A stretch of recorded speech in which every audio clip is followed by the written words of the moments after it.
Welcome back to Cosmere 101, our intro to the Cosmere. Today we're looking at species of the Cosmere, and once again, I tried to find official artwork images of the different species.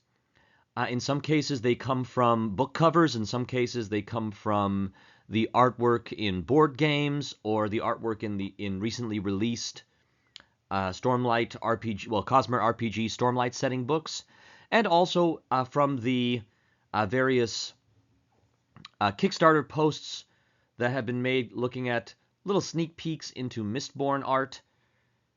And here we go. The single most widespread species in the Cosmere is humans. Now, humans are native to the world of Yolen.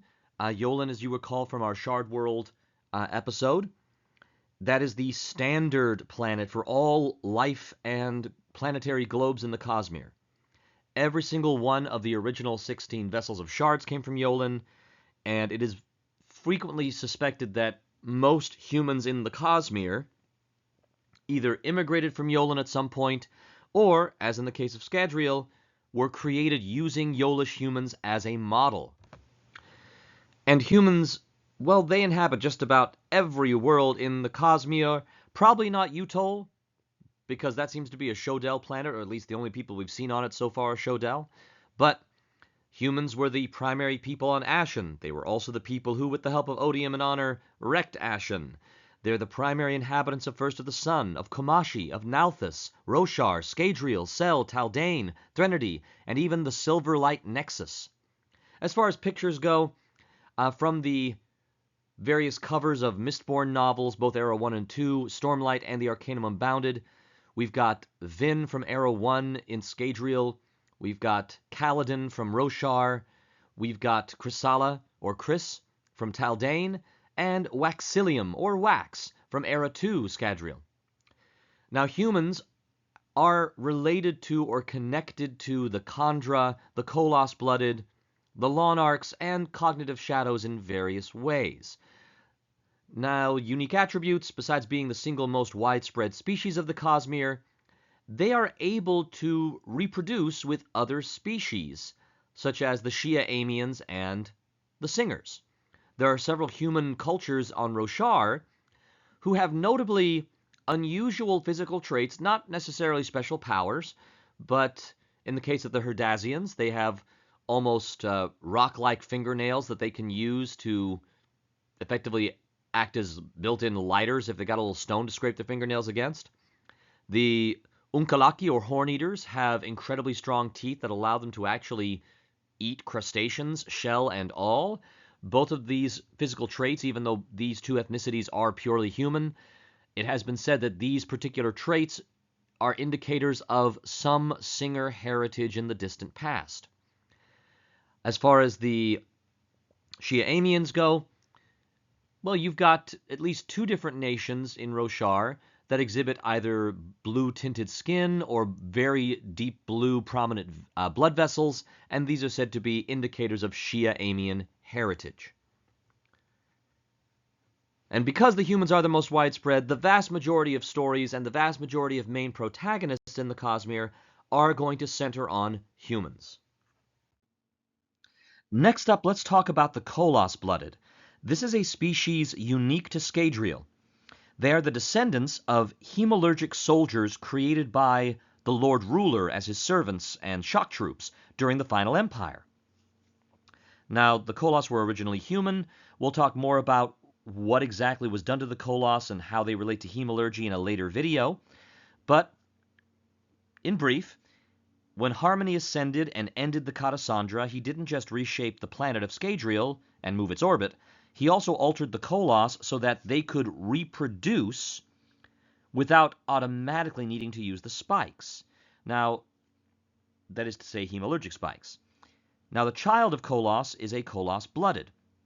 To become a full Koloss still requires hemalurgy, but the Koloss-blooded, they, due to being the children of hemalurgic beings, I would argue that they could be considered related to the Kandra. In fact, the Kandra see humans with hemalurgic spikes in them as family or siblings. When a character in the Era 2 Mistborn novels, I'm trying not to spoil things, when a character in Era 2 of the Mistborn novels gains a hemalurgic spike, he is referred to by the Khandra and by Iron Eyes himself. Who's Iron Eyes? I recommend reading Mistborn Era 1 and 2. But if you guys would like, I'd love to do a video on some of the big characters of the Cosmere, or individual videos on those characters later on. But at any rate, these hemalurgic beings refer to this human with a hemalurgic spike as a brother, as a sibling. So their hemalurgic origins make them related to the Khandra, in my opinion. And because all Koloss were once human, and the Koloss-blooded are able to intermarry with humans and inherit the allomantic and feruchemical powers of human ancestors, I would say they are definitely related to humans in a big way, as all the hemalurgic creatures of Scadrial were, at their root, human. Now, due to being the children of Koloss, or descendants thereof, Koloss-blooded have blue-gray skin. They are significantly larger, although not giant-sized. They are just larger on average than a human being. But they have massively enhanced strength, durability, and recuperative powers.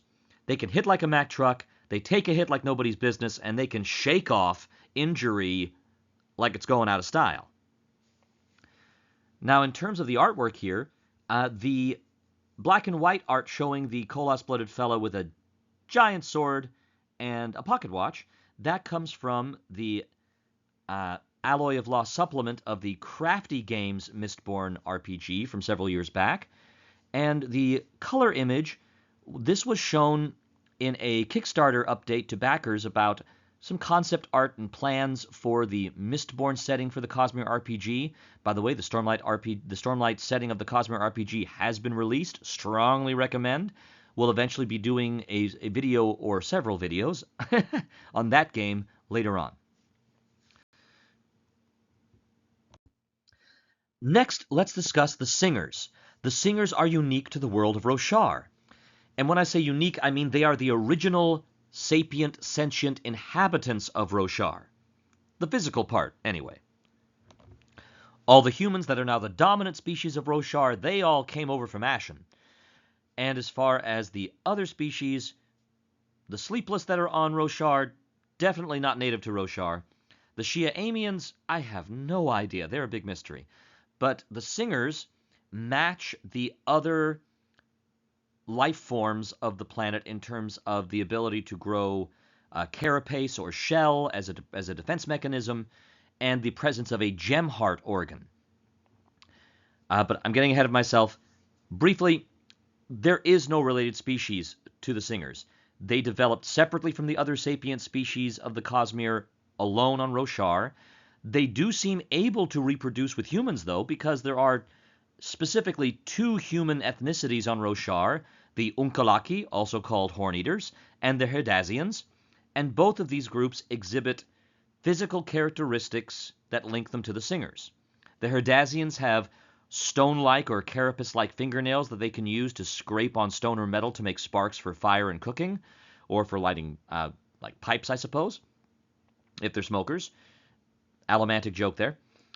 And the Horn-Eaters possess massively strong jaws and teeth to the point where they're able to safely, without injuring themselves, eat crustacean shells whole, swallow them and digest them, and that's probably another adaptation they can do from their Singer ancestry. But these adaptations indicate that at some point in the distant past, a significant number of human-Singer hybrid individuals were born, and then gradually married more and more humans throughout the centuries, so that the listener traits became smaller and smaller, and until you effectively just have a human population with a few small traits inherited from distant ancestors. Now, we do see in flashbacks in Wind and Truth that romantic pairings between Singers and humans did in fact happen. Not openly, and not with a great deal of enthusiasm from either side, but they did happen. Now, I mentioned earlier that most of the native species of Roshar have some kind of gem heart organ, a crystalline structure inside the body that allows the being to bond a lesser spren. And when I say lesser spren, I mean not one of the sapient thinking Nahel Bond radiant spren types. We're talking, in terms of lesser spren, we're talking flame spren, wind spren, concentration spren, pain spren, things like that. Now, the singers are unique in that they can bond with any lesser spren, or not any, they can bond with a wide range of lesser spren during a high storm. Only one at a time at any given moment, but they can choose what specific lesser spren type. If they have the proper rhythms and attitude, they can attract that proper spren, and then trap that spren or invite that spren into their gem heart during a high storm, when the investiture allows these transformations.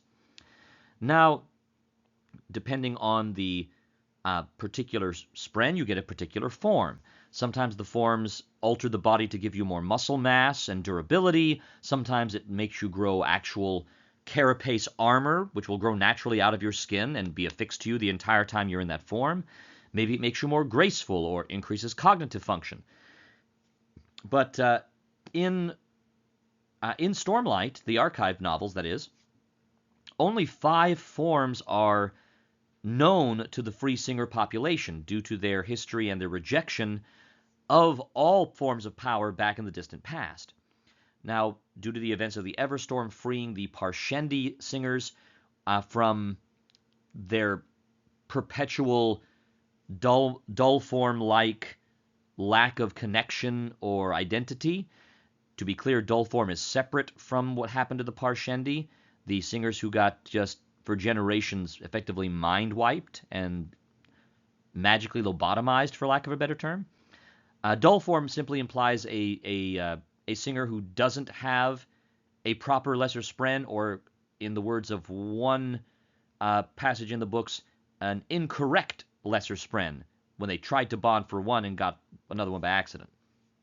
Now, if you guys would like, I'd be happy to go into a deep dive on the specific singer forms that have been revealed in the books, and not just the basic singer forms, because should a singer bond with a spren of odium, a void spren, they would get regal forms. That is to say, forms that much more drastically change their physical appearance than the normal forms, and also give them supernatural powers fueled by odium. And also put any regal form singer under odium's influence. In the Stormlight novels, we see the singer sisters, Eshonai and Venli, experience both regular singer forms and these regal forms.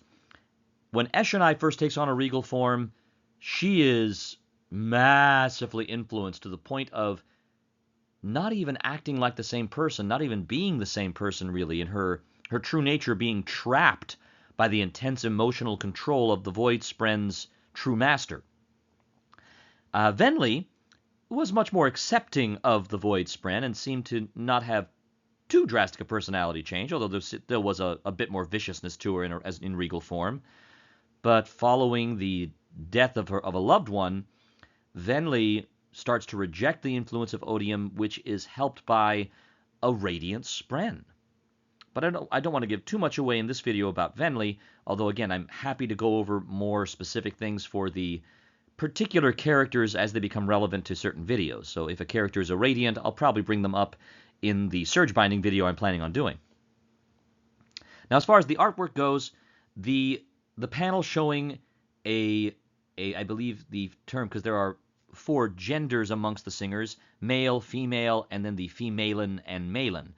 I believe the specific gender we see in the far right-hand photograph with the white with red marbling singer female, and the red with black marbling singer male, that comes actually from the interior artwork of Stormlight books and depicts the singers adapting to modern Alethi fashions, whereas the picture showing 4 different singers, each in a different form, that actually came from a Kickstarter post with little sneak peeks about the art concerning singers in the Stormlight handbook for the Cosmere RPG. Now for the Shodel.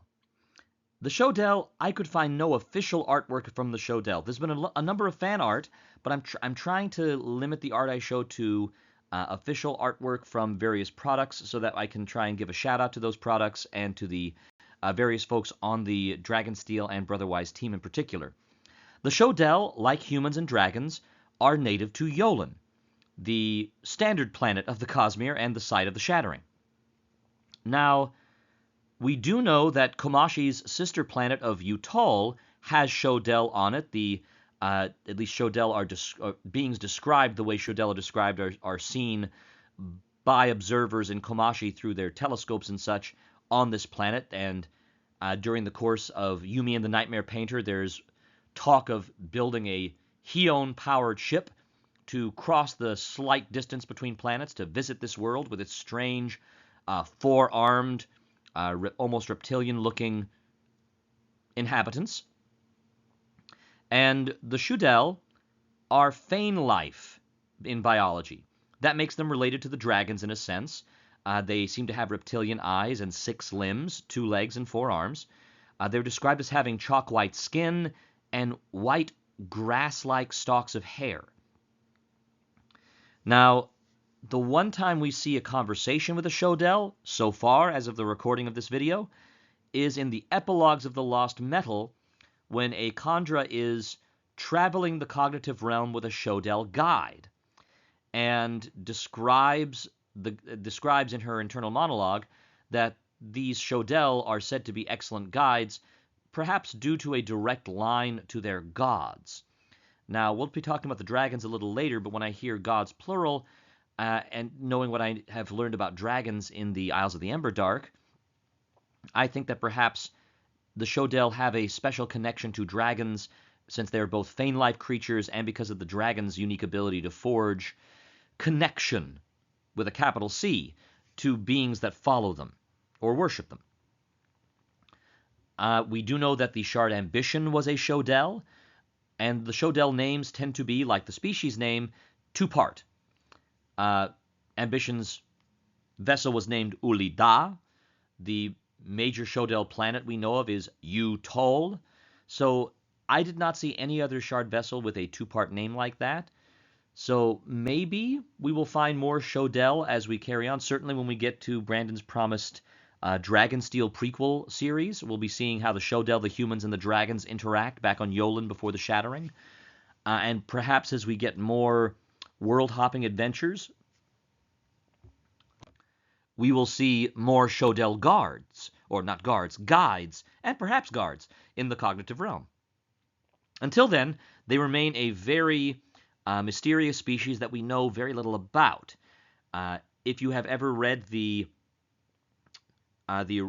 Dragonsteel Prime and Way of Kings Prime stuff that has been released by various backer kicks and Kickstarters, which are early drafts of Brandon's early concepts. They are not canon to the Cosmere, but he does start out with early drafts of dragons and Shodel and types of what would later become invested magic there. You will find some stuff in there, but I hesitate to bring up that stuff from those books because those are not canon. Those were early drafts of a completely non-canon universe at this point. Now we come to two species, and the reason I've grouped them together is because we've only seen mention of these species in a single novel. We know very little about them, and, well, quite frankly, there's not much to go on. The Lawnarks, we've only seen a single Lawnark, and that is a character from Isles of the Emberdark.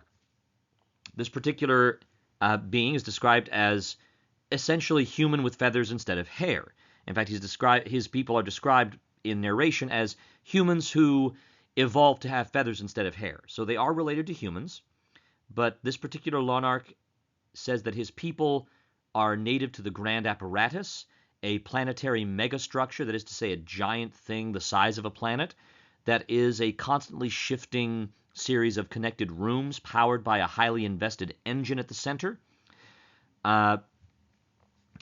It is possible, even likely, that the Lawnarks are not the only species on the Grand Apparatus. We know for a fact that the Sleepless, or at least a faction of the Sleepless, have taken over the planet and rule over it as rather cruel experimenters and overlords. And perhaps, given how humans managed to get everywhere else, there's probably humans there too. And besides the features of having crests of feathers instead of hair on their heads and across their bodies, the one Lonarch we have seen displayed a rather unique trait. When performing his duties as ship's technician, the Lonarch character produced arcs of lightning from his hands into an electronic console, apparently directly connecting to the technology. Now, I don't know if this is a result of the species having a power like this, or if this is an invested art connected to invention, which would make sense, connecting to a device, a machine, because it was only briefly shown once on a page in Isles of the Emberdark, and never actually discussed or explained. But hopefully in the future we'll learn more and find out more. But like Kelsier said, there's always another secret. The true Vaxillians are even more obscure. Given their name, I am guessing they're from the world of Vax. There is a human of Vaxillian ancestry on the crew, on Starling's crew in Isles of the Emberdark. He is an Arcanist. However, what that means, it was not explained. Does that mean he is descended from humans from Vax, or is he descended from true Vaxillians? We don't know. The only reason I know that true Vaxillians are a separate species is because in Isles of the Emberdark they are referenced as one of the mortal species that the character is familiar with, separate from humans. So again, we know nothing about Vax beyond the fact that evidently there are Vaxillians, and that when the original Vessel of Ruin died, his being, his cognitive shadow, his self, before he passed on to the beyond, his soul, confusedly asked if the Scadrial subastral was Vax. So we know very little about Vax. I really hope we find out more. All the species we have discussed so far are what I would call the mortal species of the Cosmere. They have a finite lifespan, at least as far as we know. They're described as having such in the case of the true Vaxillians, since they were called mortal. But the remaining species are effectively ageless. They are functionally immortal in the sense that they don't die of old age. They could, in theory, however, be killed. So they're not truly immortal. Now, cognitive shadows is a very broad category in terms of species. Unlike the other species we've looked at, cognitive shadows are not inherently biological. All the mortal species are inherently biological. They reproduce in much the same way as humans do, or occasionally with humans. Cognitive shadows dive a bit into the realmatic theory of the Cosmere. As you saw in our introductory video of this series, the Cosmere is made up of three parts: the physical, the cognitive, and the spiritual realm. Well, just like the Cosmere is made up of three parts, so is an individual person. When a person's physical body dies, their spiritual and cognitive aspect is left untethered and then gradually gets drawn to the beyond, to the spiritual realm, and who knows what happens after that. But occasionally, if someone is invested strongly enough, when their body passes on, their cognitive shadow, or an invested entity imprinted with the memories and personality effectively becoming the person who has died. There's a lot of different descriptions of this and different points of view on this. The character of Vasher from Warbringer seems to describe and imply that he himself is not the original person that died, but just a fossil made of investiture with copies of personalities of the previously alive person. However, cognitive shadows like the Fused, or the one shade we've seen in Isles of the Emberdark that still has a functioning personality and cognition, and certainly the one specific cognitive shadow on Scadrial, they all see themselves as just the person that, okay, my body died, but a part of me is still around, just kept here by a lot of investiture. So there's some differences of opinion even among cognitive shadows about what their true nature is. But effectively, they are massively invested cognitive echoes or aspects of the dead. Now, on Nalthis, these occur pretty regularly in the form of the returned, who are made cognitive shadows shortly after their death when endowment specifically speaks to them, and we know this from Brightsong, the return's reminiscences about hearing a voice asking if he wants to continue, and the particular investiture that invests them so much they can return to their bodies and are stapled to that body is called a divine breath. This automatically gives them so much investiture that they have all of the powers and capabilities of a fifth heightening awakener. That is to say, immortality, immunity to disease, ability to sense and detect minute changes in sound and color around them. But the returned, they need fuel. In fact, if they don't absorb breath or some other type of investiture, we do see one returned on Roshar being able to absorb stormlight and use that for his fuel. But if at least once a week a single breath is not digested, then the return eats their own divine breath, which causes their second and final death. The returned are also able to use their divine breath in an act of self-sacrifice, giving up that breath to someone, or in theory, if they were strong enough, to a group of someone's, to bring someone back from the brink of death, heal a disease, bring back someone's ability to see if they were blind, things like that. Now, the returned have a special place in the kingdom of Hallandrind in Nalthis, and while they are, like all other beings, capable of moving around in the Cosmere, in fact, we see one specific returned from Nalthis in Roshar, going by the name of Zahel. Cognitive shadows that we've seen elsewhere are said to be heavily tied to their native planet because of their connection and identity there. But the returned all uniformly have lost their memories of their original life, in effect their identity from their original life. So maybe that's why we see the returned, or at least one returned, being able to leave. And it was outright stated that, in a Word of Brandon interview, that the returned Vasher and his returned wife, they had done a little bit of world hopping, and that's how they found out about Shardblades on Roshar. In fact, the sword Nightblood was their attempt to mimic Shardblades using Awakening. So maybe when endowment gives them that divine breath and locks away their memories, because we do see a returned gradually get some of their memories back. And I would like to correct myself. I said Brightsong earlier. The name of the returned I was thinking of was Lightsong. He starts to regain some memories of his past life during the course of Warbreaker. So I think it is possible for the returned to regain at least some element of their past memories and identity. But endowment specifically, if not erases, blocks their access to it when they start their life as a returned. The returned are also able to an extent, shape their physical bodies. They're not able to get new ones. They're stapled in their original body by the divine breath that animates them, but they can make their bodies effectively mimic their self-image of themselves. So they can be like these 6-7 foot tall demigod Greek statue type looking people, or they can make themselves look like a kind of harried, bedraggled, normal looking person. And they are able to reproduce with humans.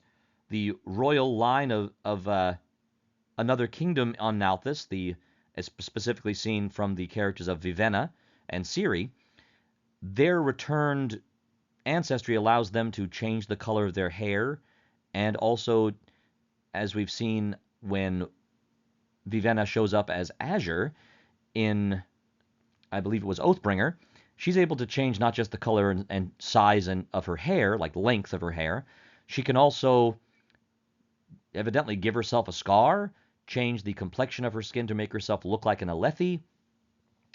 Now, maybe this is due to her returned ancestry. Maybe this is a previously untapped or undiscussed way to use Awakening. We don't know.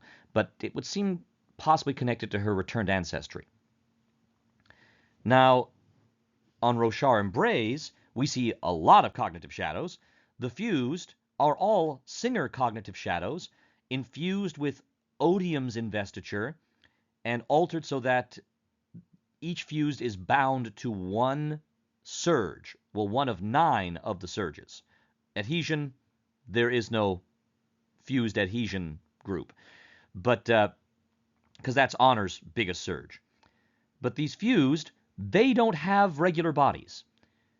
They are able to effectively hijack the body of a living Singer, severing the host's soul and mind from the body so they can take it over fully, effectively killing the host. And then the body starts gradually reshaping to match the cognitive shadow's identity. The marbling patterns on a Singer are as unique as a fingerprint to a human being. So the marbling and color patterns start to shift to match the identity of the hijacking fused. And whenever a fused gem heart is ruptured, when their body is killed, the cognitive shadow is fine. It just, well, physically, and I suppose you could say it's fine. It goes back to Braze. It can hijack another body, or with the arrival of the Everstorm, it doesn't even have to go back to Braze. But the constant dying and being reborn takes a toll. A lot of the fused are functionally insane, and sometimes not so functionally.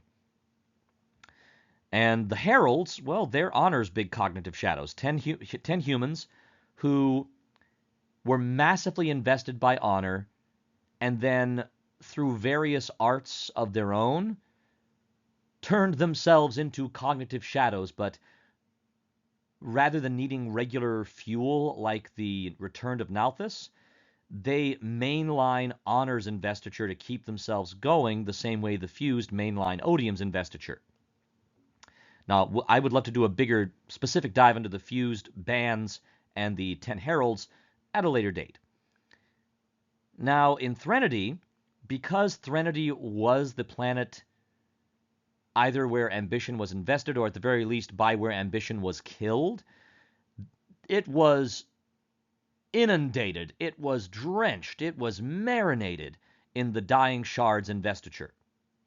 And this effectively infected, that's the term used by Chrysala, by our Ars Arcanum scholar, to describe what was done to the Threnodites in this aftermath, in her Threnody essay in Arcanum Unbounded.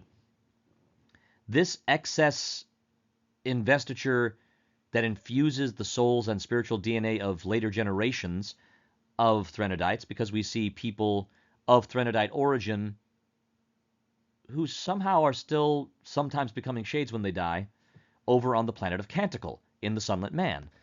Not every Threnodite who dies becomes a shade or cognitive shadow, but a lot of them seem to, and the character of Naz, who made a cameo in Mistborn's Secret History, the novella, indicated that there were rituals and rites that you could go through to guarantee that you became a shade under controlled circumstances.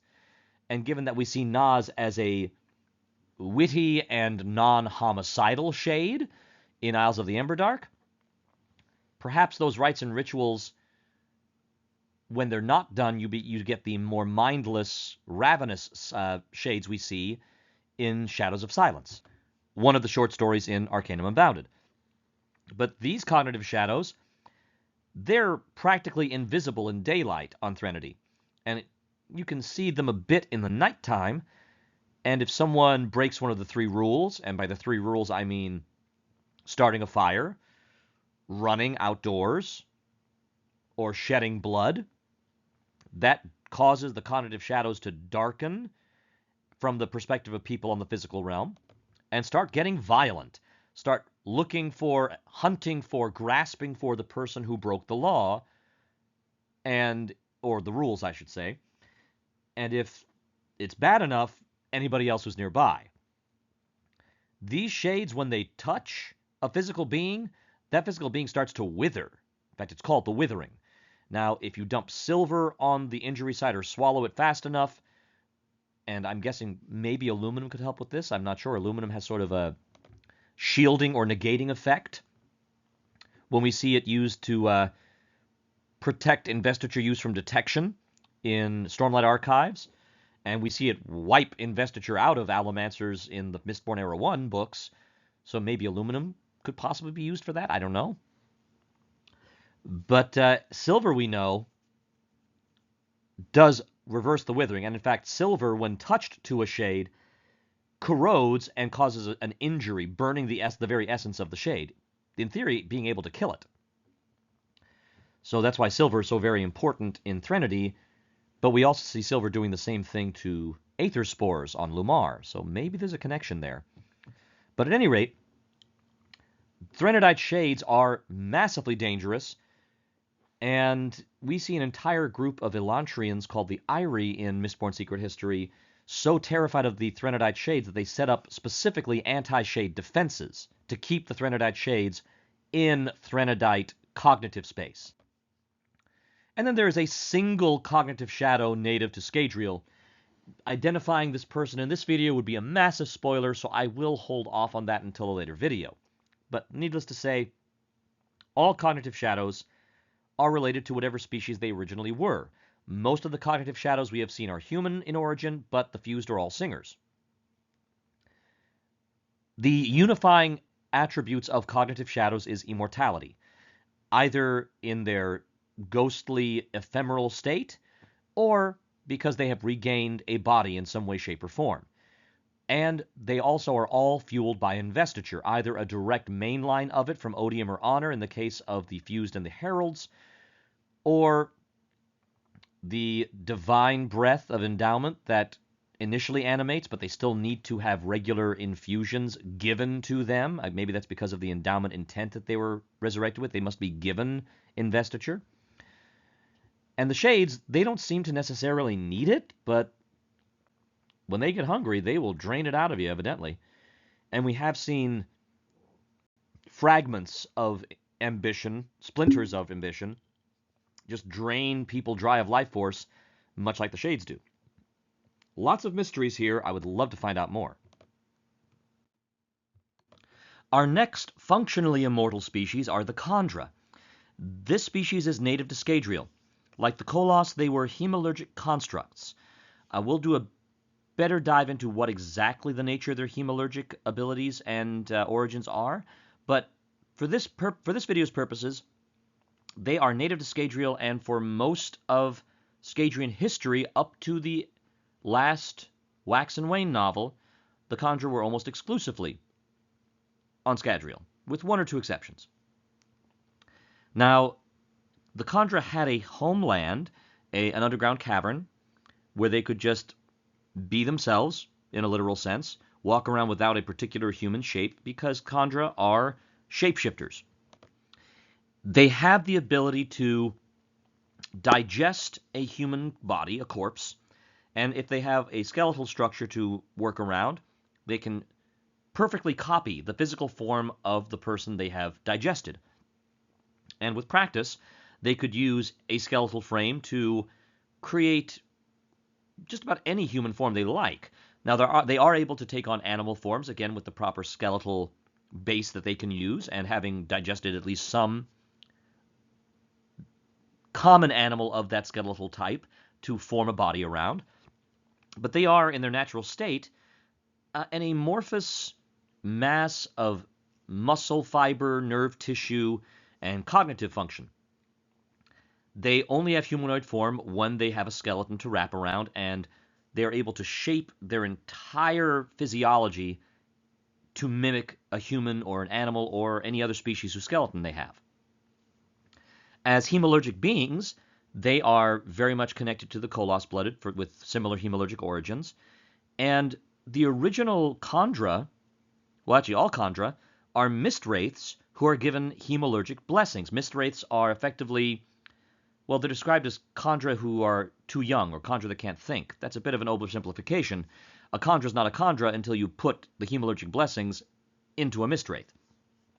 The original mist wraiths were human Feruchemists, Terrismen that were changed into mist wraiths by the Lord Ruler. Now, this makes the Kandra descended from humans, the same way the Koloss-blooded are, at least in my book. Now, due to their nature, they don't age biologically. They can constantly reset their biological appearance whenever they like.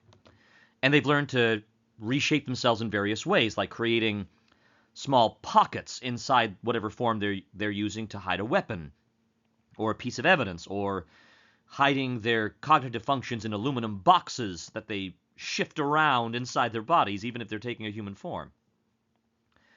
One thing that we do see Kandra do at a certain point is they often, in later times, will create true bodies, which is to say, skeletons that are based on human skeletons, but made out of crystal or bone or metal. And when I say bone, I mean carved, not necessarily an actual natural skeleton that they find.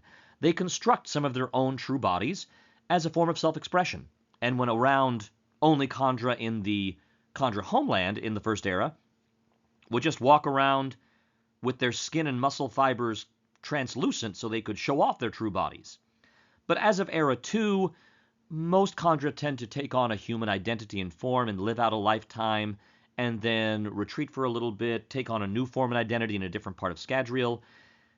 And the Kandra in the First Era were all created by the Lord Ruler. They saw the Lord Ruler as their father, they served him. Following the Lord Ruler's death, there was some debate about who they should serve now. Many thought that Vin, the main protagonist of the Mistborn series, or rather the Mistborn Era 1 series, since she had been the one to end the Lord Ruler, perhaps Vin should be their new leader.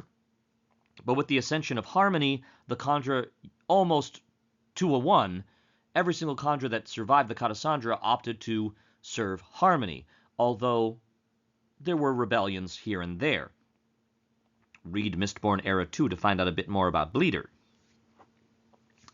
But each Kandra's hemorrhagic blessing is a pair of small hemorrhagic spikes.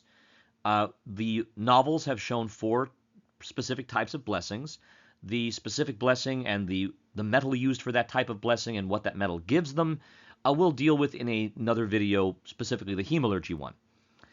But needless to say, these blessings give the Kandra a little boost over mainline humans, in addition to their shapeshifting and functional immortality. It should also be noted that because they can reshape and warp their soft tissue, because that's all they have is soft tissue, it's very difficult to hurt a Kandra with knives or any sort of thing that stabs or cuts tissue, because they can just re-knit that almost at will.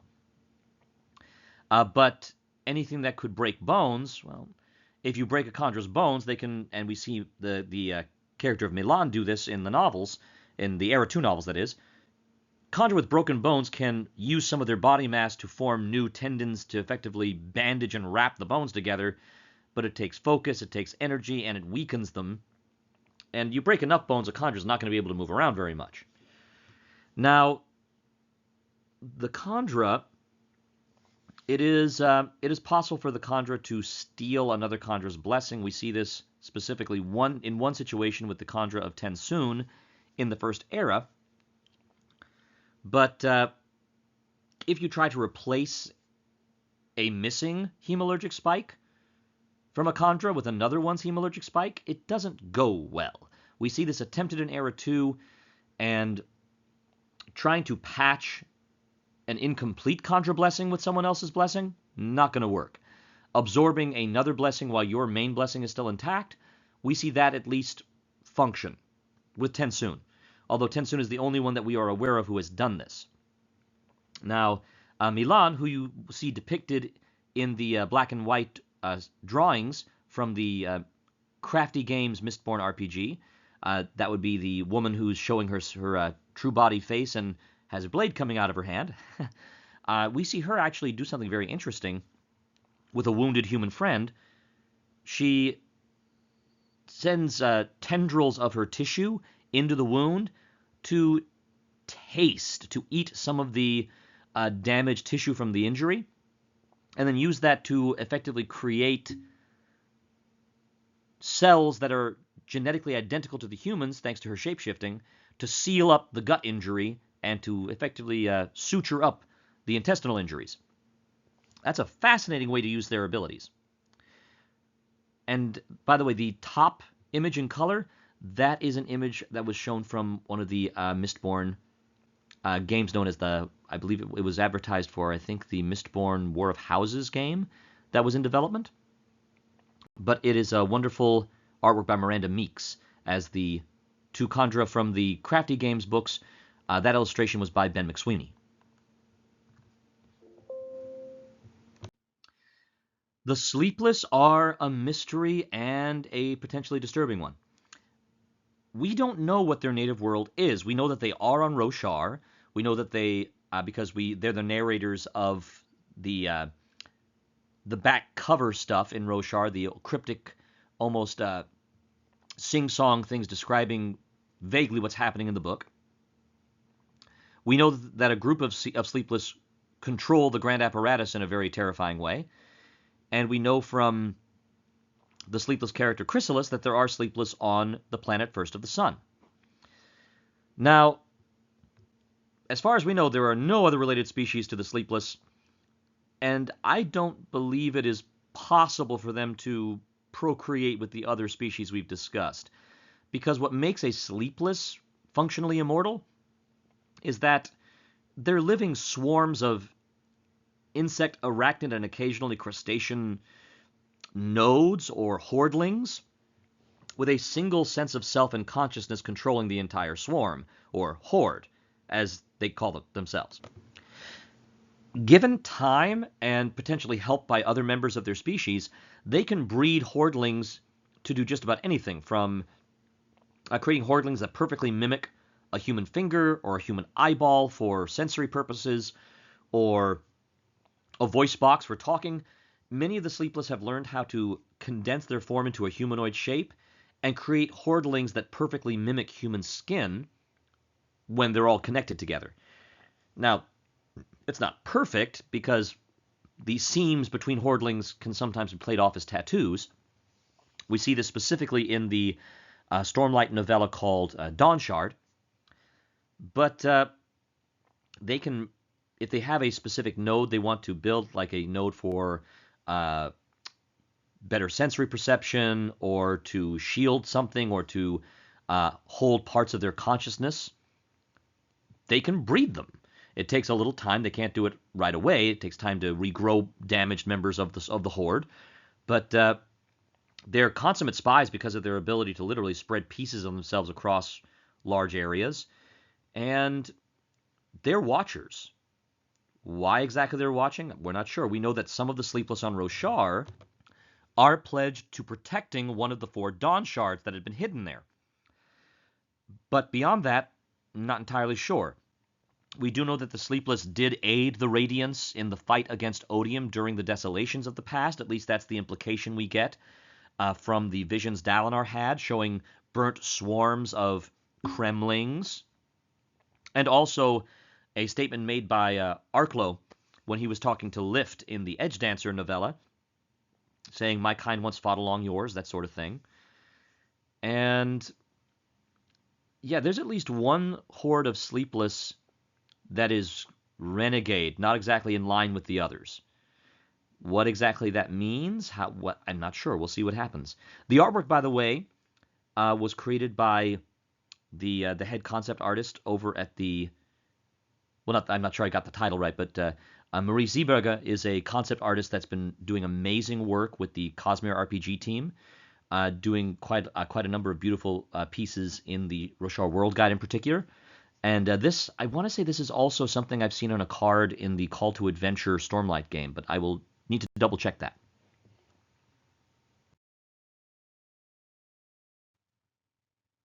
Now we come to the Shia Amians.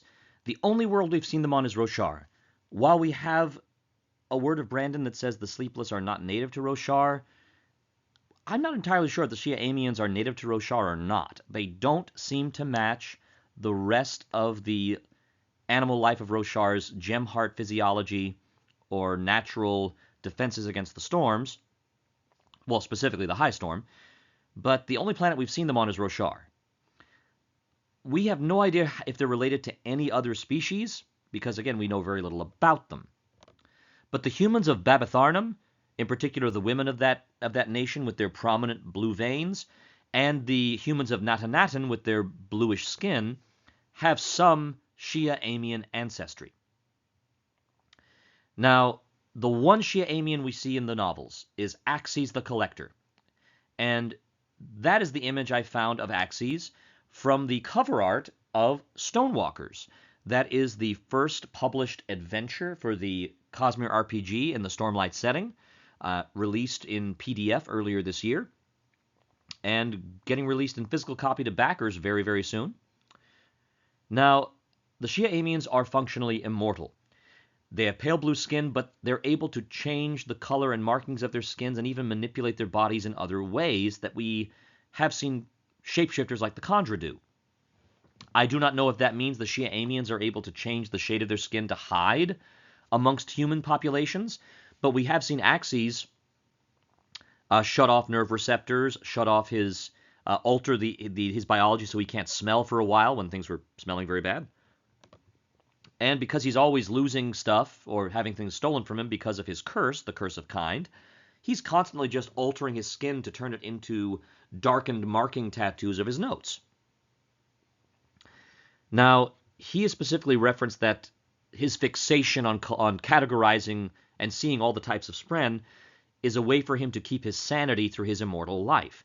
Because as we've seen, the longer someone's alive, the more difficult it is for them to retain their sanity or cognitive function. Cognitive shadows like the fused are nuts. Literally, they go insane because of their traumatic long lives. We see the returned having their past life memories taken from them, perhaps to help prevent this from happening.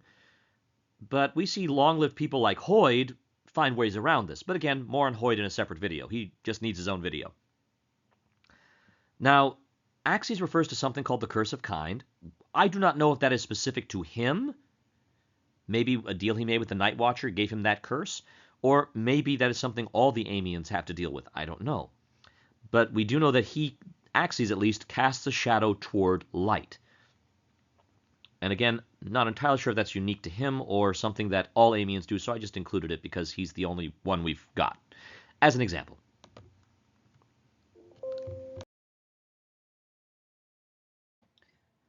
Next up, we have the true spren, sometimes called the radiant spren or the Nahel spren, because these are the spren of Roshar capable of forming Nahel bonds.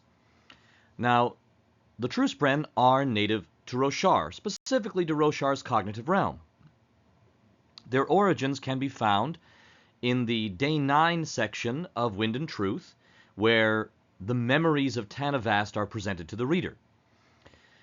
The true spren are 10 varieties. If we're being technical, they are 9 varieties of large numbers of spren, and then the 10th variety is actually 3 unique specific spren for the bondsmiths, but they are created entirely out of honor and cultivation's investiture. In the case of the honor spren, it's mostly, if not all, honor. In the case of the cultivation spren, it's mostly, if not entirely, cultivation, and the rest are a combination of the two, with the 3 bondsmith spren, one being largely of honor, one largely of cultivation, and one, the sibling, a perfect blend of the two. Because these are cognitive beings of pure investiture, they're not born with physical bodies. In fact, they can't safely access the physical realm without a Nahel bond. If a true spren tries to enter the physical realm without such a bond, what we've seen in the early parts of the Stormlight archives is that they lose their cognition, their identity, their memory. But the Nahel bond, especially the swearing of additional oaths, helps strengthen their presence in the physical realm, giving them a tether there. Because they are beings of pure investiture, I said that they were related to the cognitive shadows. The cognitive shadows of formerly living beings are much like spren. In fact, Zahel describes cognitive shadows like the returned and the fused as similar to spren in a way, as being beings of pure power. But in this case, these are beings without physical bodies. They do have cognitive form in the cognitive realm, and when they enter the physical realm, they have a much reduced form that is not completely insubstantial, but close. Now, the specific types of spren and the types of bonds they form and the powers they give, I'm saving that for a future Stormlight video, or rather, Surge Binding video from the Stormlight Archives world. Now, we did see a Peak Spren, one of the 10 varieties of true Spren, serving as a security guard in Silverlight during Isles of the Emberdark. So, and we do see, at the very end epilogues and postludes of Wind and Truth, that some true Spren start spreading out, going to different parts of the Cosmere to explore. Now, as beings of pure investiture, they seem to be revitalized when the high storm passes in the physical world.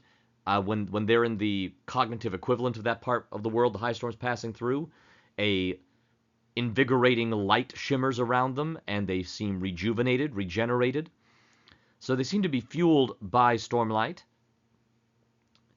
And we did see a very unnerving attempt at bringing the Spren forcibly into the physical world to give them physical forms. This was seen in Rhythm of War, when a cryptid was discovered in the flesh, unnaturally so, in a mad warlord's experimentation tent. Again, I'm trying to be a bit vague here to avoid too many spoilers. But the images of the true Spren that you see here are from the interior art of the Stormlight Archives novels, depicted by Ben McSweeney, who shows you what the full true form of these Spren look like in the cognitive realm, and what their smaller physical realm form looks like. And our last entry in the species category is our last functional immortal. While cognitive shadows and Spren are functionally immortal because they're investiture, and while the Khandra and the Shia Amians and Sleepless are all functional immortals due to various shape-shifting or horde makeup, dragons are functionally immortal because they are mainlining investiture. Their native world is Yolen, but we have seen one dragon, Sysis, also known as Foil, at least having a base in Lumar, the world of Aether Spores, and the city of Silverlight, a nexus in the cognitive realm linked to 3 different perpendicularities, seems to be a major home base for a lot of dragons. In fact, the dragons seem to have built up Silverlight, and their power seems to give it a physical form in the cognitive realm. They are related to the Shodel in the sense that both dragons and the Shodel are Fane-life, that is to say, hexapedal. In their full Fane-life form, dragons have 2 arms, 2 legs, and 2 wings, and are reptilian. But interestingly, dragons are born in human form, and must spend at least a part of their time in human form until they reach the age of majority. We discover this in the very, very beginning, the prologue of Isles of the Emberdark. In fact, we see a picture of Sysis from the Tress of the Emerald Sea novel, and a picture of Starling, the main character dragon in the Isles of the Emberdark novel. Because they have such a direct line to investiture, they're constantly mainlining investiture from the spiritual realm. Their bodies age very slowly. Thanks to their shape-shifting ability back and forth between human and dragon form, they can somewhat alter their human form's appearance to be the age they see themselves as. And this also makes them heal incredibly rapidly, be incredibly difficult to hurt or kill, and they seem to have the ability, when they at least based on Starling's comments in Isles of the Emberdark, they have the ability to sense emotions, at the very least, of the people they form direct connections to.